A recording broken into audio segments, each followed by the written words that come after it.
السلام علیکم خواتین و حضرات، میں ہوں مخدوم شہاب الدین اور آپ دیکھ رہے ہیں میرا فیس بک اور یوٹیوب چینل۔ مشرق وسطیٰ کے دو سب سے بڑے اتحادی ملک اور دو وہ ملک جو کہ ہمیشہ ہر ایشو میں ایک ساتھ کھڑے ہوتے تھے، یو اے ای اور سعودی عرب۔ ان دونوں ممالک کے اندر جو اختلافات ہیں وہ کھل کر سامنے آ رہے ہیں، اور ان کے جو کراؤن پرنس ہیں، جو ولی عہد ہیں ان دونوں ممالک کے، ایک جانب محمد بن سلمان اور دوسری طرف محمد بن زید، یہ آمنے سامنے آ چکے ہیں۔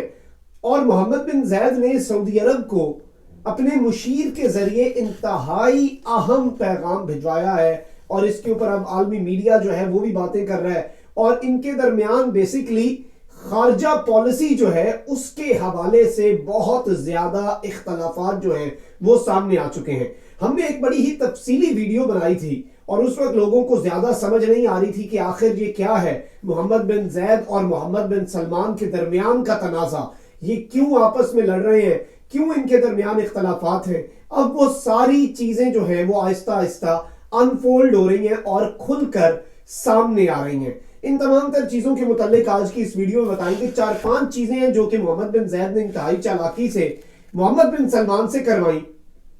ان میں فائدہ محمد بن سلمان یا سعودی عرب کا کچھ نہیں ہوا، اور یو اے ای جو ہے وہ اب ایسے ہی اس پوری صورتحال کے اندر پہلے ہی خراب تھا۔ تو محمد بن زید نے پیچھے لگا کے اپنے محمد بن سلمان کو کام خراب کروایا سعودی عرب کا، عالمی سطح پر ان کے دوستوں کو ان سے چھٹوایا، اور بڑے ہی جو صورتحال ہے وہ سعودی عرب کے اندر سعودی عرب کے لیے ہر طرف سے وہ صورتحال جو ہے وہ گمبھیر ہو چکی ہے۔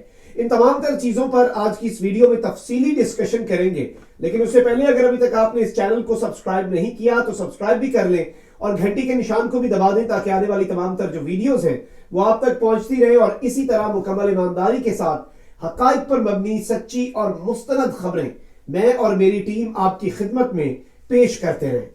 بیسیکلی ابھی ریسنٹلی ایک بہت بڑا بیان آیا ہے یو اے ای کے جو کراؤن پرنس ہیں ان کے انتہائی قریبی ایک شخص کی جانب سے، یعنی جو متحدہ عرب امارات ہے اس کے ولی عہد کے جو مشیر رہے ہیں بڑا عرصہ، بہت ہی خاص آدمی ہیں ان کی طرف سے سعودی عرب کو بڑا ہی واضح پیغام بھیجا گیا ہے، کلیئر میسج، اور یہ میسج بھیجا گیا ہے قطر کے حوالے سے۔ اور جیرڈ کوشنر جو کہ ڈونلڈ ٹرمپ کے داماد ہیں وہ بھی اس خطے میں آئے، ان کی کیا صورتحال تھی، وہ کیا کروانا چاہ رہے تھے جس سے یو اے ای ناراض ہوا، اور امریکہ سے بھی تھوڑی سی ناراضگی ہوئی یو اے ای کی، اس کے متعلق بھی آپ کو بتائیں گے۔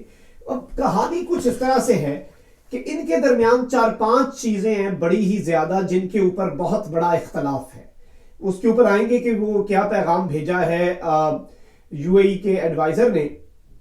لیکن سب سے پہلے ترکی کی بات کر لی جائے۔ متحدہ عرب امارات کے تعلقات ہمیشہ سے ترکی کے ساتھ خراب رہے، متحدہ عرب امارات ہمیشہ سے ترکی کے خلاف رہا ہے۔ سعودی عرب اور ترکی کے تعلقات ٹھیک تھے، یعنی نہ زیادہ اچھے تھے نہ زیادہ خراب تھے۔ محمد بن زید نے بڑے ہی چالاکی سے، بڑے ہی شاطر دماغی کا استعمال کرتے ہوئے سعودی عرب کی بھی ترکی سے لڑائی کروا دی۔ اب اس صورتحال کے اندر آپ دیکھیں کہ محمد بن زید یا پھر یو اے ای کے پاس تو کھونے کو کچھ نہیں تھا، ان کی تو پہلے بھی دشمنی تھی، ان کی تو ابھی بھی دشمنی ہے، لیکن انہوں نے سعودی عرب سے بھی دشمنی کرا دی کہ آپ ہمارے ساتھ ملے، ہمارے پیچھے لگ کے آپ ان کے ساتھ لڑیں۔ اس کا احساس ابھی ریسنٹلی نہیں ہوا، اور ان کا وزیر خارجہ جو ہے وہ بیان دیتا ہے کہ ہم ترکی کے ساتھ اچھے تعلقات چاہتے ہیں۔ شاہ سلمان جو ہے وہ اپنی انا مار کے 3 سال بعد طیب ایردوان کو خود کال کرتے ہیں G20 سمٹ کے اندر، ترکی کے اوپر جو پابندیاں لگاتے ہیں وہ ہٹاتے ہیں، کیونکہ انہیں ریلائز ہوتا ہے کہ اب ترکی کے بغیر گزارا نہیں ہے، وہ ایک عالمی طاقت بن چکا ہے۔ یہ تھا ترکی کا معاملہ۔ اس کے بعد آتا ہے اسرائیل کا ایشو۔ اسرائیل کے ایشو کے اوپر بھی آپ دیکھیں کہ یو اے ای جو ہے اس نے تو اسرائیل کو تسلیم کر لیا، سعودی عرب ابھی بھی ریلکٹنٹ ہے۔ ڈیل کے حساب سے یہ تھا کہ آخری دنوں میں ہو جائے گا تاکہ یو اے ای کو بھی کچھ ایج ملے، لیکن اس صورتحال کے اندر بھی ان کے درمیان اندرونی خلفشار اور اندرونی اختلافات جو ہیں وہ پائے جاتے ہیں یو اے ای کے اندر اور سعودی عرب۔ سب سے بڑا ایشو جو ابھی ریسنٹلی آیا، اور ہم نے اس کے اوپر آپ کو بہت بڑی اپڈیٹ بھی دی، وہ بیسیکلی یہ جو یمن جنگ ہے اس کے حوالے سے تھی۔ یمن جنگ کے اندر جب یو اے ای اور سعودی عرب کی فوجیں آمنے سامنے آئیں، ایک ملک نے دوسرے ایک علاقے کو اپنے کنٹرول میں لیا تو دوسرے ملک نے ایز اے میسج اپنی فوجیں اسی علاقے میں اتار دیں کہ تم اکیلے قبضہ نہیں کر سکتے اس علاقے پر. یاد رہے کہ یہ دونوں اتحادی ہیں. یہ دونوں اس جنگ کے اندر لڑائی کی وجہ سے یو اے ای اور سعودی عربیہ یہ بڑے ملکوں کو ناراض کر چکے ہیں, ایک ساتھ ہی اندر گھسے تھے. اور پھر آتا ہے سب سے امپورٹنٹ اسپیکٹ, اگر ہم پاکستان کی بات کریں, انڈیا کے ساتھ بڑھتی قربتیں, وہ بھی یو اے ای کا آئیڈیا. محمد بن سلمان ان کے پیچھے لگا. پاکستان سے دوری اختیار کرنا, یہ بھی یو اے ای کا آئیڈیا, محمد بن سلمان ان کے پیچھے لگا. اب محمد بن سلمان کو اپنی ساری غلطیوں کا اندازہ ہو رہا ہے. آپ کو یاد ہوگا یمن جنگ کے اندر جب پاکستان نے اس کے اندر شامل ہونے سے انکار کیا تھا تو اس وقت سعودی عرب کچھ نہیں بولا تھا. یو اے ای نے پاکستان کو ایک بے وفا دوست کہا تھا. تو اس صورتحال میں بھی آپ دیکھیں کہ پاکستان سے دور کرنے کا فیصلہ اس وقت سے ہی کر لیا گیا تھا. اور محمد بن زید نہ صرف خود پاکستان سے دور ہوا, اس نے محمد بن سلمان کو بھی دور کیا, اس نے سعودی عرب کو بھی دور کیا. یہ 4-5 چیزیں ہیں جن کے اوپر ان کے اختلافات تھے. پھر آتا ہے سب سے بڑا ایشو جس کے اوپر ابھی ریسنٹ بیان بھی آیا, وہ ہے قطر کا. اب قطر جو ہے وہ ان ممالک کے ساتھ ہے, لیکن وہ کبھی بھی عرب لیگ کا اس طرح ڈائریکٹ حصہ نہیں رہا کہ یہ تو سارے عرب ایک ہی کنسیڈر ہوتے ہیں. قطر کی اپنی پہچان رہی ہے. اب قطر کے اوپر یو اے ای کو بڑے ہی پرانے قطر کے ساتھ اختلافات تھے. قطر کے اوپر انہوں نے 3 سال پہلے اچانک ودن سیکنڈز یک جنبش قلم انہوں نے وہاں پر پابندیاں لگا دیں. قطر کے اوپر انہوں نے سینکشنز لگا دی, اپنی ایئر سپیس بند کر دی, شہریوں کو کہا واپس آ جاؤ. سعودی عرب بھی یو اے ای جو ہے اس کے پیچھے لگ کے اس نے بھی یہ پابندیاں لگا دی. اور انہیں لگ رہا تھا کہ قطر جو ہے وہ اپنے گھٹنوں پر آ جائے گا, قطر جھک جائے گا, قطر ہماری ساری باتیں مانے گا, قطر ہمارے نیچے لگ جائے گا. قطر ایسا نہیں کیا. قطر کو ترکی نے کچھ مدد کی, قطر کی کچھ ایران نے مدد کی, اور قطر ابھی واپس اپنے پیروں پہ کھڑا ہو چکا ہے اور ایک بہت بڑی عالمی معیشت ابھی بھی ہے وہ. اب قطر کی امپورٹنس کیا ہے؟ امریکہ کے لیے سعودی عرب بڑا امپورٹنٹ ہوگا, امریکہ کے لیے یو اے ای بڑا امپورٹنٹ ہوگا, لیکن امریکہ کے لیے قطر بھی بہت امپورٹنٹ ہے. امریکہ کے اس خطے کے اندر جو بیس ہیں, یو ایس بیسز, وہ قطر کے اندر ہیں. تو اس صورتحال کو بھی سمجھنے کی آپ کوشش کریں. تو جیرڈ کشنر جو داماد ہے ڈونلڈ ٹرمپ کا, اسے ڈونلڈ ٹرمپ نے بھیجا کہ تم جاؤ اور مشرق وسطیٰ میں جاتے جاتے ایک اور ڈیل کروا کے آؤ. اور وہ ایک اور ڈیل کس حوالے سے ہے وہ سب کو پتہ ہے. وہ ایک اور ڈیل اسی چیز کے حوالے سے جس کے اوپر سعودی عرب کا وزیر خارجہ بیان دے چکا ہے کہ ہم we need normalization of ties with Qatar. یعنی وہ خود ہی جب اپنے منہ سے کہہ چکے ہیں کہ ہم نے اپنے ٹائز, اپنے تعلقات نارمل کرنے ہیں قطر کے ساتھ, پھر وہ بس جیرڈ کشنر جو کہ ڈونلڈ ٹرمپ کا داماد ادھر آیا تھا, تو اسے جسے کہتے ہیں کہ گونگلوؤں پر سے مٹی اتارنا جو محاورہ ہے, صرف کارروائی پوری کرنے اور تھوڑا سا ماحول بنانے آیا. لیکن اس سب کے اوپر جو یو اے ای کے ابھی ولی عہد کے سفیر ہیں اور ان کے ایڈوائزر رہے ہیں, انہوں نے بڑا ہی اہم بیان دیا اور بڑا ہی کھلا. یہ عبدالخالق عبداللہ ہے اور یہ یو اے ای کے ایک بہت بڑے ایکڈیمک ہیں, وہاں کے بہت بڑے تعلیم دان ہیں, اور محمد بن زید کے یہ بہت بڑے مشیر سمجھے جاتے تھے. انہوں نے ٹویٹ کیا جس کے اوپر سعودی عرب کے ایکٹیوسٹ اور سعودی عرب کی عوام نے بہت ہی سخت رد عمل دیا. انہوں نے کہا کہ بھائی یہ جو سعودی عرب کے بہت سے ایکٹیوسٹ ٹویٹ کر رہے تھے کہ ہم جو ہے گلف سٹیٹس جو ہیں آپس میں, عرب ممالک ہیں, قطر ہیں, ہم ریکنسیلیشن کریں گے, ہم آپس میں تعلقات ٹھیک کریں گے.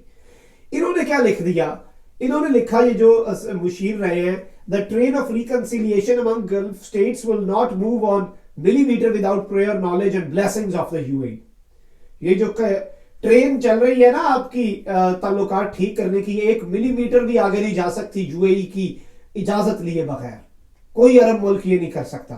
اور پھر یہ بھی کہا کہ یہ جو ریکنسیلیشن کی باتیں کی جاتی ہیں یہ ابزرڈ ہیں, اور ہم ڈونلڈ ٹرمپ کو اس کے آخری دنوں میں یہ تحفہ نہیں دیں گے. اب سعودی عرب جو ہیں ان کے ایکٹیوسٹ بھی آئے میدان میں, اور سعودی عرب کے لوگوں نے اور ان کے بڑے بڑے جو وہاں کے سنے جاتے ہیں, وہاں کے فالو کیے جاتے ہیں ایکٹیوسٹ, انہوں نے کھل کے ان کی مخالفت کی.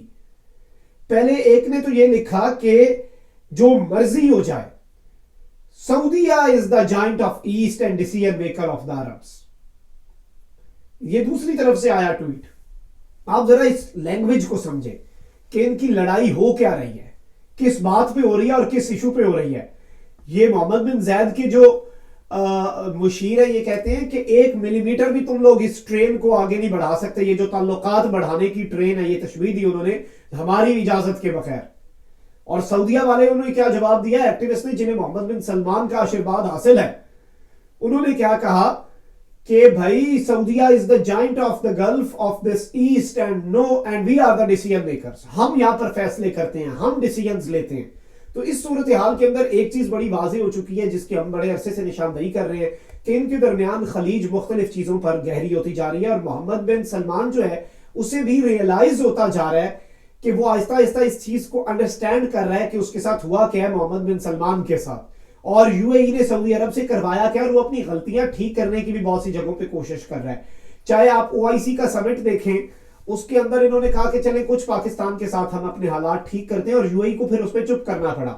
سعودی عرب کے وزیر خارجہ نے کشمیر پہ بھی بیان دیا, یہ قطر کے ساتھ تعلقات ٹھیک کر رہے ہیں, ترکی کے ساتھ ٹھیک کر رہے ہیں, اور یہ بالکل ریکنسیلیشن چاہتے ہیں سب کے ساتھ جن جن کے ساتھ انہوں نے محمد بن زید کے کہنے پہ اپنے تعلقات خراب کیے, کیونکہ جس کے کہنے پہ انہوں نے سب کچھ کیا ان کے ساتھ ان کے اپنے تعلقات اب بہت ہی اچھے کیا بہت ہی خراب ہو چکے ہیں. تو یہ صورتحال ہے, اور یہ جو عرب ممالک کے دو سب سے بڑے اتحادی تھے, ان کے درمیان کبھی یہ تصور ہی نہیں کیا جا سکتا تھا کوئی خلیج آئے, ان میں سے کوئی ایک بیان دیتا تھا تو اسے تصور کیا جاتا تھا کہ یہ دونوں کی فورن پالیسی یہ ہوگی. یہ جو چیز ہے یہ اب ان دو نئے جو نوجوانوں نے ان کی کمان سنبھالی ملکوں کی, ولی عہد جو ہیں دونوں کے, ایک جب محمد زید اور دوسری طرف محمد بن سلمان, انہوں نے یہ کام خراب کیا, اور دو ممالک جو کہ عرب کے دنیا کا سب سے بڑا اتحاد تھا وہ بھی اب ٹوٹ چکا ہے. مخدوم صاحب کو اجازت دیجیے, اپنا بہت خیال رکھیے گا اپنے ارد گرد لوگوں کا بھی اور اس ملک پاکستان کا بھی. اللہ نگہبان. پاکستان زندہ باد.